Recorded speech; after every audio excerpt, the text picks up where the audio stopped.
Hello दोस्तों, आपका छवि career institute पे स्वागत है। आज हम पढ़ने वाले हैं मूल विधि। मूल विधि में पहले हम आपको अध्याय 1 और अध्याय 2 के बारे में बता चुके हैं, जिसमें कुछ महत्वपूर्ण धाराओं के भी बारे में बताया था हमने। आज हम अध्याय 3 के बारे में सीखने वाले हैं। जैसा कि आपको ज्ञात होगा कि उत्तर प्रदेश सब इंस्पेक्टर यानी दरोगा जो भर्ती थी, उसमें लगभग 9000 पद इसमें सृजित किए गए हैं और जिसका नोटिफिकेशन आपके आने वाले महीनों में जारी होगा और जल्द ही इसके एग्ज़ाम होने की संभावना है।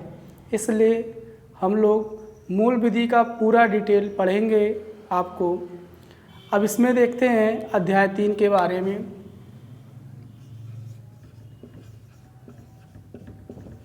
अध्याय 3 हमने पहले ही बताया था कि मूल विधि में 23 अध्याय हैं और इस 23 अध्याय के अंतर्गत हम आज अध्याय 3 के बारे में सीखने वाले हैं। अध्याय 3 जिसमें धाराएं 53 से लेकर 75 तक धाराएं हैं, लेकिन हम सभी धाराओं के बारे में नहीं पढ़ेंगे। जो महत्वपूर्ण धाराएं हैं जिनसे प्रश्न आपके पहले यानी पूर्व के एग्जामिनेशन में आए हुए हैं और जिससे आने की संभावना है, उन्हीं धाराओं के बारे में हम चर्चा करेंगे। देखिए, जो अध्याय 3 है ये दंडों के विषय के बारे में बताता है। दंडों के विषय के बारे में बताता है, जिसमें हम पहले बात करते हैं धारा 53। देखिए, जो धारा 53 है, इस धारा 53 में दंड के प्रकार के बारे में बताया गया है, यानी दंडों के प्रकार के बारे में बताया गया है, जिसमें दंड के प्रकार के बारे में पहला दंड बताया गया है मृत्यु दंड। दूसरा दंड आजीवन कारावास।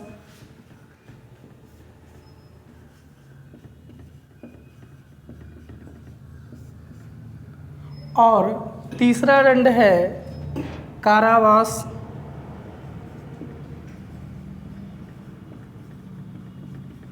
कारावास भी 2 प्रकार से बताया गया है।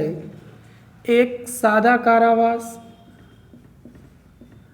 यानी जिसमें केवल जेल की रोटी ही तोड़ेंगे, और दूसरा कारावास बताया गया है कठोर श्रम के साथ कारावास।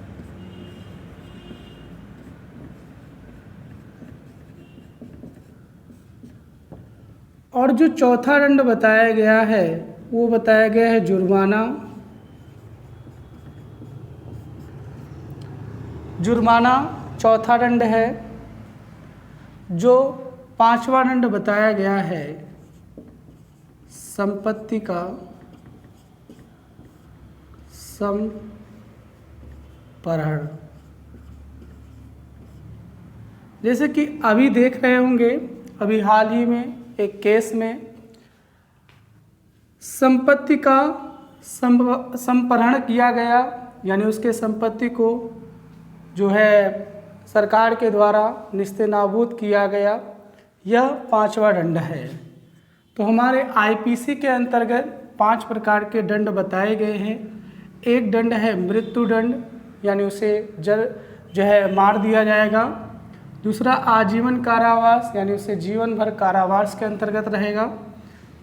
और तीसरा दंड कारावास है। कारावास में सादा कारावास, यानी केवल वो जेल के अंदर रहेगा। और जो चौथा है वो कठोर श्रम के साथ कारावास, यानी उसे कार्य भी करने होंगे। और जो चौथा है वो जुर्माना है। और पांचवा जो है संपत्ति का समर्पण। ये 5वां प्रकार का दंड है। तो इस प्रकार हमारे आईपीसी के अंतर्गत धारा 53 में दंडों के प्रकार के बारे में बताया गया है। और दंड के कितने प्रकार हैं? 5 प्रकार हैं। अब एक चीज़ और बता दें, इनसे प्रश्न यूपीएसआई में आपके पूछे भी गए हैं, इसलिए ये धारा आपके लिए भी इम्पॉर्टेंट है। ज़रूर आप इस धारा को याद रखिएगा कि हमारे आईपीसी के अंतर्गत वर्तमान में कितने प्रकार के दंड हैं, तो 5। लेकिन पूर्व में हमारे 6 प्रकार के हुआ करते थे, जिसे हाल में ही उसे ख़त्म कर दिया गया और वर्तमान में हमारे आईपीसी में केवल 5 प्रकार के दंडों के बारे में बताया गया है। अब हम अगली धारा की बात करें तो अगली धारा है धारा 54। ये भी आपके लिए इम्पोर्टेंट है। जो धारा 54 है वो मृत्यु दंड का रूपांतरण से है। अब मृत्यु दंड का रूपांतरण से मतलब क्या है?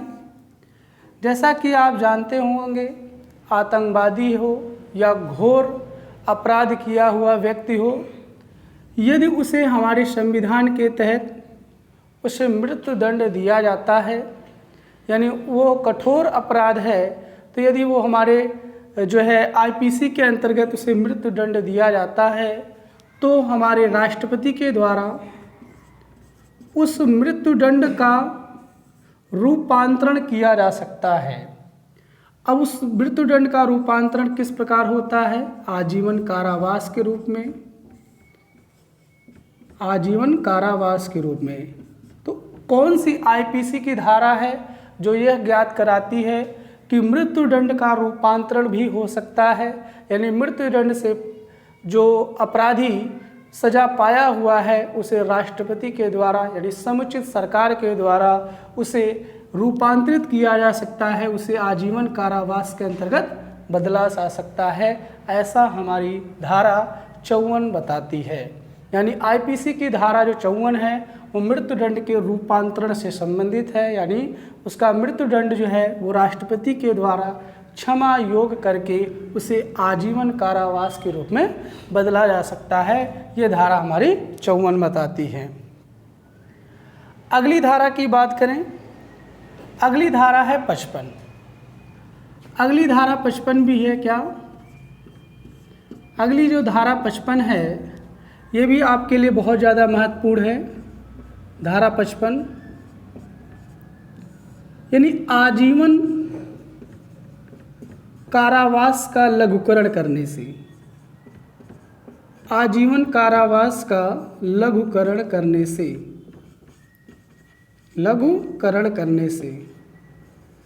अब आजीवन कारावास का लघुकरण किस प्रकार होगा? यदि किसी भी व्यक्ति को आजीवन कारावास मिला है तो समुचित सरकार द्वारा उसके जीवन कारावास की अवधि 14 वर्ष तक की जा सकती है। ऐसा हमारी आईपीसी धारा 55 के अंतर्गत बताया गया है। यानी आजीवन कारावास का लघुकरण किया जा सकता है, यानी किसी भी अपराधी को यदि आजीवन कारावास दिया गया है तो हमारे समुचित सरकार द्वारा उसके आजीवन कारावास को 14 वर्ष के कारावास में बदला जा सकता है। ऐसा हमारी धारा कौन सी बताती है? 55 बताती है। तो आपके लिए धारा 53, धारा 54, धारा 55 बहुत ही महत्वपूर्ण है, याद रखिएगा। यानी धारा 53 जो है वो दंडों के प्रकार के बारे में बताती है, धारा 54 जो है वो मृत्यु दंड के रूपांतरण के बारे में बताती है, लेकिन धारा 55 आजीवन कारावास के लघुकरण के बारे में बताती है। अर्थात आजीवन कारावास यदि किसी व्यक्ति को मिला है तो उस कारावास की अवधि 14 वर्ष तक की जा सकती है समुचित सरकार द्वारा। आपको पता होगा शायद कि मृत्यु दंड का लघुकरण यानी करने से यानी रूपांतरण राष्ट्रपति के द्वारा किया जाता है, लेकिन आजीवन कारावास का लघुकरण राज्यपाल के द्वारा भी किया जा सकता है। ऐसा जाने रहे ये संविधान में लिखा हुआ है, लेकिन धारा 55 आजीवन कारावास के लघुकरण से संबंधित है। अब अगली धारा की बात करें, अगली धारा भी बहुत ही इम्पोर्टेंट है, यानी धारा 57। अब धारा 57 क्या है? आजीवन कारावास की अवधि से। अब यहाँ से भी प्रश्न आपसे बहुत ज़्यादा पूछे भी गए हैं, यानी यह प्रश्न यूपीएससी में आया भी है, इसलिए आपके लिए और बहुत ही महत्वपूर्ण है। आजीवन कारावास की अवधि क्या बताई गई है? इसमें यह बताया गया है जिस व्यक्ति को आजीवन कारावास दिया जाएगा उसकी अवधि 20 वर्ष से तुल्य होगी। यानी आजीवन कारावास से जो भी अपराधी को दिया जाएगा उसे कितने साल तक की सज़ा हो सकती है? 20 साल तक की सज़ा हो सकती है, ऐसा धारा 57 बताती है। यानी धारा 57 आजीवन कारावास की अवधि के बारे में बताती है। आइए और भी हम महत्वपूर्ण धाराओं के बारे में चर्चा करते हैं। तो इसलिए आप जानते होंगे कि 9000 से ज़्यादा वैकेंसी आ रही, इसलिए मूल विधि एक बहुत ही महत्वपूर्ण चैप्टर है और हम आपको पूरी मूल विधि बहुत ही सरल माध्यम से बताएंगे। हमने आपको बताया धारा, आज हम पढ़ा रहे हैं अध्याय 3 के बारे में, जिसमें हमने बताया 53, 54, 55 और 57 के बारे में। आइए दूसरी धारा के बारे में सीखते हैं।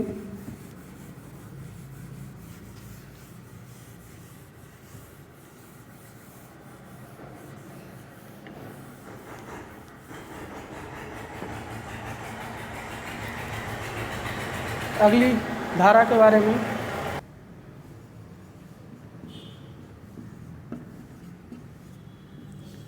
अगली महत्वपूर्ण धारा है धारा 63। धारा 63 जो बताती है यदि किसी भी अपराध में वह व्यक्ति कारावास के अलावा जुर्माना से भी दंडनीय होता है, तो यदि हमारे आईपीसी के अंतर्गत उसे जुर्माना राशि नहीं बताई गई है तो जुर्माना कुछ भी हो सकता है या प्रशासन पर डिपेंड करता है।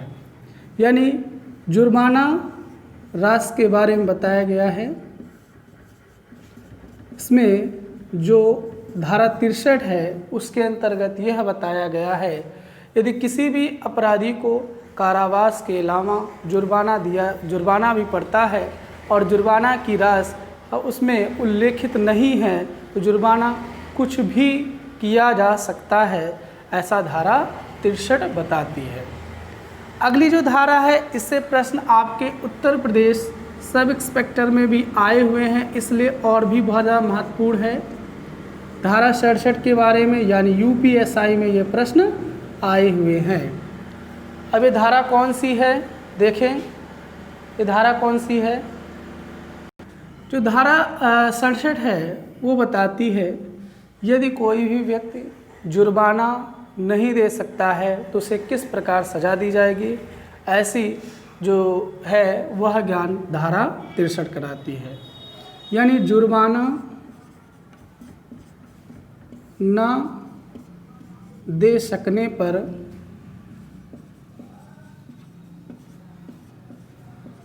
कारावास। और यह धारा आपके लिए इम्पोर्टेंट इसलिए है क्योंकि यह धारा के बारे में पूर्व के एग्जामिनेशन में पूछा भी जा चुका है। यानी जुर्माना यदि कोई भी व्यक्ति नहीं दे सकता है तो उसे किस प्रकार कारावास होगा, ऐसा धारा 67 बताती है। अब वो कैसा है? यदि जुर्माना की राशि 50 रुपये है, जुर्माना की राशि 50 रुपये है और उस अपराधी द्वारा इस 50 रुपये का भुगतान नहीं किया जाता है तो उसे 2 माह की सज़ा, और यदि जुर्माना की राशि 100 रुपये है तो उसे 4 माह की सज़ा, और यदि जुर्माना की राशि 150 रुपये है तो उसे 6 माह तक की सज़ा का प्रावधान है, ऐसा हमारी धारा 67 में बताया गया है। तो धारा जो 67 है वो यदि आर्थिक दंड चुका ना पाने के कारण यदि उस अपराधी को दंड दिया जाता है तो उसके बारे में बताती है। लेकिन इसमें आपके 100 रुपये से ज़्यादा न चुकाने पर उसे 6 माह तक की सज़ा का प्रावधान है। इससे ज़्यादा का प्रावधान इस आईपीसी के अंतर्गत नहीं है। यानी उसे 100 रुपये से ज़्यादा का कितना भी होगा, यदि वो 150 है, 200 है, 300 है, कुछ भी हो, उसके लिए उसे 6 माह तक की सज़ा। यदि उसके पास 100 रुपये का जुर्माना दिया गया है तो 4 माह की सज़ा। यदि 50 रुपये का जुर्माना दिया गया है तो वो 2 माह की सज़ा का प्रावधान है। ये आईपीसी की धारा 67 में बताया गया है, यानी जुर्माना ना दे सकने पर अपराधी को किस प्रकार सजा दी जाएगी, ऐसा धारा 67 बताती है। यानी 50 रुपये ना देने पर 2 माह की सज़ा, 100 रुपये ना देने पर 4 माह की सज़ा और 100 रुपये से ज़्यादा यदि जुर्माना है तो उसे 6 माह तक की सज़ा का प्रावधान हमारे आईपीसी यानी भारतीय दंड संहिता 1860 में बताया गया है। ये धारा 67 बताती है। अगली जो धारा है वो भी आपके लिए बहुत ही महत्वपूर्ण है, इनसे भी प्रश्न पूछे गए हैं। उस धारा का नाम है 71 धारा। 71 धारा क्या है? यदि कोई भी व्यक्ति कई अपराध करता है, कई अपराध, तो उसके लिए सज़ा का जो प्रावधान है यानी कारावास का जो प्रावधान है या सज़ा का प्रावधान है, यह धारा 71 बताती है। यदि कोई भी व्यक्ति कई अपराध एक साथ करता है तो उसके लिए किस प्रकार की सज़ा दी जाएगी, ऐसा धारा 71 बताती है। जैसे इस प्रश्न को भी जाने रहे, जैसे मान लीजिए का एक व्यक्ति है और का एक व्यक्ति ने खा को डंडे से मारा। अब यहाँ पे ये देखा जाएगा कि का ने खा को किससे मारा? डंडे से मारा। इसने चाहे एक डंडा मारा हो चाहे 100 डंडे मारे हों, इसे सज़ा उतनी ही मिलेगी जितना जो है इसने डंडे से प्रहार किया उसके हिसाब से नहीं। यानी उसे इसमें कहा गया है चाहे कोई भी व्यक्ति एक छड़ी मारे और एक छड़ी मारे या 100 छड़ी मारे, उसे सज़ा उतनी ही दी जाएगी, ऐसा धारा 71 बताती है। यानी का व्यक्ति द्वारा खा के ऊपर यदि प्रहार किया जाता है, चाहे एक डंडे मारे जाते हैं चाहे 100 डंडे मारे जाते हैं, उसकी सज़ा में कोई बदलाव नहीं होगा। यानी उसे सज़ा उतनी ही दी जाएगी जितना उसे एक डंडे मारने पर दी जाएगी और या 100 डंडे मारने पर दी जाएगी, उसे सज़ा उतनी ही दी जाएगी, ऐसा धारा 71 बताती है। यानी एक छड़ी मारे चाहे 100 छड़ी मारे, उसे सज़ा उतनी ही दी जाएगी, ऐसा धारा 71 बताती है। यानी कई अपराध को मिलाकर किया गया अपराध, उसके लिए दंड का जो प्रावधान है वो धारा 71 में बताया गया है। अगली धारा ये भी आपके लिए बहुत ही महत्वपूर्ण है, जो इस अध्याय के लिए इम्पोर्टेंट में लास्ट धारा है। वो धारा कौन सी है? धारा 73। धारा 73 क्या है? धारा 73 एकांत प्रतिषेध से है। अब एकांत प्रतिषेध से क्या होता है? जैसे आप जानते होंगे कोई भी आतंकवादी है, उसको भारत सरकार के द्वारा पकड़ा जाता है तो उसे कुछ महीनों के लिए एकांत प्रतिषेध में रखा जाता है, अर्थात उसे भी उसके जो भी परिजन है उससे उसे मिलने नहीं दिया जाता है, उससे जो भी सगे संबंधी है उनसे मिलने नहीं दिया जाता है, उसे यानी अकेले में रखा जाता है। इसे एकांत प्रतिषेध कहते हैं, ऐसा धारा 73 में बताया गया है। धारा 73 में बताया गया है जो भी अपराधी यानी सघन अपराध किया है, जिसे क्षमा योग्य नहीं है, तो उसे आईपीसी धारा के 73 के अंतर्गत उसे एकांत प्रतिषेध यानी अकेले रखा जाएगा, यानी उसे किसी से मिलने नहीं दिया जाएगा, ऐसा धारा 73 बताती है।